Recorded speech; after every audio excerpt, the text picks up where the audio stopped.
Subscribe করে দিবেন যারা যারা যুক্ত আছেন। তুষার হাসান লিখছে হাই আপু। ফাতেমা বেগম লিখছে এটা কাজ বলে না, মনে রাখবেন আল্লাহ রাসূল সাল্লাল্লাহু আলাইহি সাল্লাম বলেছেন তোমরা আমাকে দুইটা জিনিস। এটাকে কাজ বলে, এটাকে কি বলে? এটাকে কি বলে? এখানে আয়সা কি আমি আপনার সাথে কি করতেছি? ডান্স করতেছি? হ্যাঁ, মানে কতটা নিকৃষ্ট চিপ ফালতু মেন্টালিটির মানুষজন এই লাইভে আসে কিছু কিছু। মানে এই টু পাসটা কোত্থেকে আসে? ফাতেমা টু পাসটা, এই ফাতেমা বেগম টু পাস, তুমি প্লিজ আমার লাইফ থেকে বের হয়ে যাও। তুমি প্লিজ আমার লাইফ থেকে বের হয়ে যাও। তোমার সাথে আমার কথা বলতে রুচিতে পারতেছে, তুমি প্লিজ বের হয়ে যাও। নাহলে কিন্তু আমি তোমাকে ঘাট ধরে বের করে দেবো তুমি যদি আরেকটা ফালতু কথা বলো। এত কথা বলতে পারেন? জি, লাইভ করলে অনেক কথা বলতে হয়। এই প্রথম আপনার লাইভ দেখছি, best of luck. Thank you FND. জিরা করা বাদ দেন। বউ মুরব্বি লিখছে, বউ মুরব্বি তুমি কিন্তু আজকে অনেক ফালতু কমেন্ট করেছো। সো তোমাকে কিন্তু আমি এখনো কিছু বলিনি।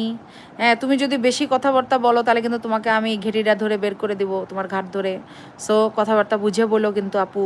তুষার হাসান লিখছে এত কিছু বুঝেন, এটা বুঝেন না, এত কথা বলা ঠিক